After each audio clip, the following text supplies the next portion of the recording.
note of nothing you can do to your children will ever disrupt the fact or change the fact that you are their father or their mother. And that really struck a chord for me in that particular anecdote you shared. It was so profound for me. So Nicholas, what really stood out for you? Well, I'm actually asking myself the same question. What did really strike there for you? What was so touching for you about this statement? And what was touching about this statement is that literally whatever their child, whatever the parent, the guardian does to the child will not change the fact, whatever is, in fact, whatever the amount of maybe insults, abuse, emotional abuse, violence that they may show will not change the fact that they are their actual biological parent. And that was really struck a chord for me that whatever they act, however they may behave, beneficial or not, it will not change that fact. It's an incredible amount of power to have, isn't it? It is. So you're It is. guaranteed to be loved at some level by your children. Although, of course, we know of many people who will cut off their parents for very good reasons and never see them again. I mean, there are many parents that end up, not seeing their children anymore. I work with some of those parents as much as I work with some of the children actually that have been cut off or cut themselves off from the parents. So it's not unusual that the expression of love will be interrupted until lives part them, death until death parts them. So it's not really a guarantee of an actual relationship of love, but inwardly, none of the people that I've worked with so far, especially the children, none of them are capable of really doing without that motherly or fatherly love that they feel for their mother or father. It's just an ongoing struggle and an ongoing conflict. So it's this, at some level we call this imprinting. It's the same thing that Yeah. happens when some chicks come out of the eggs, and if you present them with the red balloon, for the first critical hours of their birth, they will think that's their mother. And Yeah. wherever you carry that red balloon, they will follow the red balloon. And that happens on all animals, mammals in particular, who have this much more developed sort of emotional system, but it happens with birds as well. Um, and, um, and so it's a profound experience of bonding that we all go through. So I understand why you're touched now. There is immense power in this unconscious knowing that every one of us has been imprinted, and we go through it. The parents are imprinted, and so they know it unconsciously. We all know it unconsciously. That's how it works. For me, Rene, there was another thing that happened on last live, and I was also very touched. In fact, I almost have goosebumps on myself right now, thinking back of how profound that insight was. I shared with everybody the story of how my stepmother, when I was 9, um, called my mother a whore. In a fit of anger, she said, "That whore of your mother." And I never understood until now why this image and these sounds, still were still there with me. I can still hear the words. I can still see where she was, the light, where I was in the house. And so there was like a long corridor, and we were like 5-6 meters apart, right? It's so vivid. And then you kind of simplified my story down to two things. One, the fact that there was the word mother in the sentence, and then the fact that there was anger, or yeah, anger, or some form of very negative feeling just right after that, right? Your mother is a whore. I did not understand the word whore. I understood the word whore much later on at 14, 15. Um, but the word whore contained an emotion that clashed with my emotion, that I had for my mother. And as we Mm. talk about how much we're imprinted on that level of things. So the violence and the only reason why that memory sticked with me is because of this clash between the root emotion in the word, or so we can take the shell of the word out, if you like, and we can keep the content of that word, the emotional content, and then we put the word mother there, and this clash between this anger emotion and then my mother, which contains then emotions of affection and love, right? Mm. That creates that cognitive dissonance that stays with me for life. I want to tell you a story, Rene, today, which might take a little bit to Absolutely. tell, um, which kind of goes in that direction and adds, I think, a bit more value to our considerations. So hopefully it's okay with everybody. Um, Absolutely. Absolutely. I'm looking forward.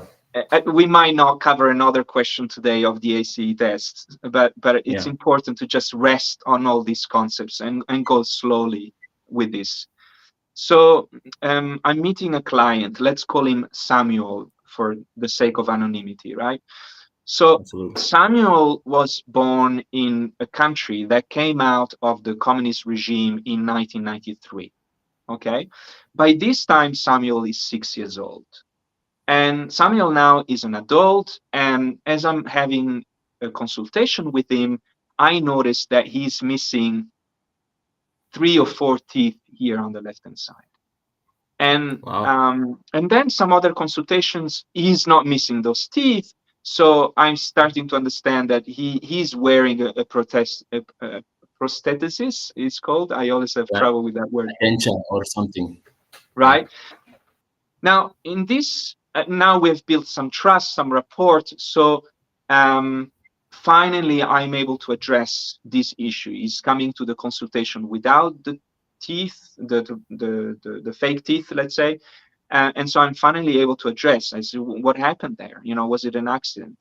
Because missing so many teeth is quite a tragic thing, right? Well, Yeah. it turns out that Samuel, when he was between the age of 17 and 19, lost more than half of his teeth. And the reason that it gives me is that he just didn't brush his teeth. Wow. Um, so, okay, I would add on top of that, he doesn't need to tell me that he was probably eating a lot of sugary things, right? Content. Because Yeah. teeth don't rot. And maybe on top of that, I might add also that he might be genetically predisposed to um, Yeah. teeth that will deteriorate very easily. Cavities. There is a spectrum of Parts. of Yeah. healthy genetics there or not. Okay, so let's put in all those factors. He's eating a lot of sugar, bad genetics, and then he's not really taking care of himself at all, right? But one tooth falls, you still don't care for yourself. A Mm. second tooth falls, you still don't care for yourself. A third tooth falls. That speaks of something, right? Why is this person not taking care of themselves in this way? Why is this person neglecting themselves so much, right? He is the active agent of not caring for himself, right? Brushing your teeth is something very, very simple to do. Well, I dig a little deeper, and this word Chinese whisper comes out, and he tells me, this saying where they say when you are at the beginning of a village, you are farting, but by the end of the village, you're pooing. And I said, no, I don't know this one. What do you mean by that? Explain it to me. Well, it means that uh, uh, at the beginning of the village, you farted, and then somebody in the village told somebody else that you farted. Mm. By the time you've crossed the village, those people have spoken among themselves, and now they're telling a story that you pooed in public at the beginning of the village, Mm. right? So it's like this. Chinese whisper, we call it in my country, right? Where you say something to somebody and then they say something else, they add a little bit and the story gets twisted. He Like a said, tell broken me more. telephone. Yeah, like, yes, like the telephone. Yes, he mentioned, the telephone game. Um, and I say, okay, I very much understand. And I say,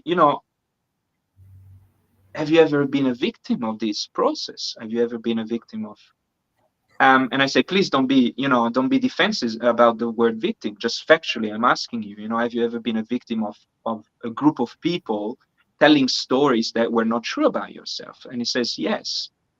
And he says, I was 16 and I was really in love with this girl. Now, bear in mind that Samuel is a very, very sensitive person. Like, he's a Mm-hmm. beautiful man, very, very empathic, very sensitive, just as empathic and sensitive as I am as a counselor. I think there is a special quality in me for to allow me to counsel. But I tell you, this man is just as much of that quality, as much as you do, Rene. Absolutely. So very sensitive person, um, and and so when he speaks of love, I know this love is genuine. I know it's a precious love. So he tells me I'm in love with this girl. And one day, finally, we're walking together. And I have this little scooter with me, this 50cc, like very, very simple scooter. It's like a bicycle. It's basically just like a bicycle with an accelerator. And I say to her, do you want to try it? And and so he convinces her to get on the scooter and to go, almost like the scene of a father teaching his little daughter, to ride a little bicycle, if you like. um and the girl accelerates a bit and goes for 10-15 meters, and then she falls down and she Mm-hmm. has this accident, right? And she gets up and she's a little scratched. There's not really blood coming off out, but she's a little scratched and a little scared of what happened. And he says, it's okay, nothing happened. The motorbike has got nothing. You're going to be fine, and so on and so on, right? So she goes home, and well, they say goodbye and so on. Well, it turns out that a couple of days later, there is a rumor about Samuel having purposely hurt the girl, and Mm. that he has done so by driving recklessly with her and getting into an accident on purpose to hurt her. And as he's Mm. telling me this story, Rene, his face changes like this. Like, I don't know even how you speak like this, but Wow. he It's not literally had, expressive. the whole time he was telling this story, he literally had his mouth, his lips, down to here. Mm. And I see that, and that's something that is unconscious. I know he's not conscious of this expression. So it's almost, Rene, like if one person is telling the story and I one see. person is feeling the story. And that feeling of the story is this Mm. this kind of face, which is kind of very much childlike, isn't it? A very, very sad child, right? Mm. So now I'm starting to begin to understand where this neglect might have come, right? Here is a village of 3,000 people. He lived in a small village. So now everybody's spreading this bad rumor about a very innocent moment and about a moment where he was expressing love, right? Mm. So he's being ostracized out of having expressed love, and of course, out of also having maybe being defiant about what women are allowed to do, right? Like a woman Mm. doesn't ride a little scooter, particularly Right. in a totalitarian communist regime. But stories of this kind, like a whole village putting up a story like that, does not start at 16. These things start Mm. much earlier on. And this is where I want to go with this story. So as Samuel and I talk, we speak of earlier years. And he tells me, I never experienced communism because I was 6 when it ended. And I said, what do you mean you never What experienced? does that mean? You were Yeah. 6 when it ended. Yeah, exactly. I was 6 when it ended, so I never experienced it. Okay, Samuel, wait a sec. If you were 6 when it ended, then between 0 and 6, you effectively Was there? experience Yes. communism. Oh, yes, technically, yes. And he pauses and he Uh-huh. reflects. And to me, those pauses are very important because it's like, what is happening there in your brain that is not allowing you to say, I have experienced communism, right? There is almost a Mm. denial going on, right? Yeah. But for me, communism is more like queuing up for 5 hours to get a banana, being put on my knees and beaten with a stick because I've done something little wrong at school. This is communism for me. I say, okay, I understand. So that was not happening until you were 6. And no, not really, right? Okay, well, good to know. But I know this person by now. I know Samuel has a very, very bright mind. He's Mm. curious. In the counseling process, he is like an adventurer. He is a true Absolutely. adventurer, right? His spirit is Yes. so alive. And he's so alive because he feels very safe with me, right? Rene, we know how important that is. Yeah, that's very So important. knowing that this quality of his is coming out, that he's empathic and that he's curious, I can see now the little child being said about something, right? Mm. So I'm imagining Samuel being a very curious child, very empathic child, and this child being punished for it. So I bring up the Mm. story of a snake. I explain, usually children play with insects or little animals that they find in the prairie, right? Particularly in villages. Most children, if they saw a snake, they would scream and run away. But here is a I know I child, would. Yeah. right? But here is a child, I know I was, who doesn't, right? Yeah. If I saw a snake, a scorpion, I would go towards them. I was curious. I was madly curious about them. I wanted to know, right? So here you have something that is unknown, that is mostly unknown, and that we have a natural fear for. We inherit this fear for snakes and spiders and so on. But certain brains are so active and so curious that they go towards the unknown. As Samuel told me, the unknown is not so scary because once you look at it, it's not unknown anymore.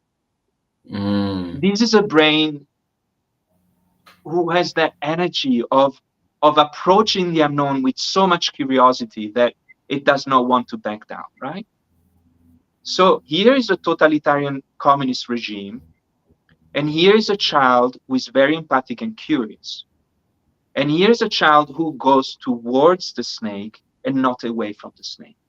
So now let's put ourselves in the position of the parents. If a parent sees a little child going towards the snake, the child is like only 3 or 4, right? If it's not in a totalitarian regime, there is only one problem. We just need to Yeah. teach a one no to the child. No, you don't go towards the snake Yes. because the Yes. snake could Yeah. contain poison. It's dangerous, right? But if you are in a totalitarian regime, that attitude represents a second danger. So you need to impart a double no to the child. You need to punish the child in double way. The first time, no, you cannot go towards the snake. No, you cannot go towards things that make you curious, Absolutely. right? The Because fact that's that he even dangerous. had that idea to do that, the fact that there was an idea Exactly. for that. Exactly. And so I see we're going to run out of time, and we will have to continue this story because there's so many lessons to be taken out of this. And it will close back to a loop, into a loop with that insight that we got about, the clash between the anger or the rage and the love that I held with my mother, right? We started with a story of love and humiliation here as well, when Samuel tries to Absolutely. teach this girl that he loves how to ride a motorbike, right? And then being Absolutely. humiliated with it. So Absolutely. yeah, again, I'm so sorry that this story took so much Absolutely. No, time. it's I think it's a great introduction to the next live that will be coming very soon. For those who are subscribed, they will get to see it, and it's a great way to really bring out the issues of the curiosity and the unfamiliar to the familiar. I'm so glad that you're able to pick that out for the insight from that particular live last week, and we're going to push it out to the next session. So for those who are subscribed, guys, thank you for joining. Keep subscribed. For those who are still getting to understand the foundation what you're discussing, listen to the other live sessions. They will give you a lot of insight, and you will get to be at par. So thank you so much, Nicholas, for starting off us off. Thank you. My pleasure. Hoping Hope to to see see you you next soon. Hope to see you soon, everybody. Bye bye. time. Bye.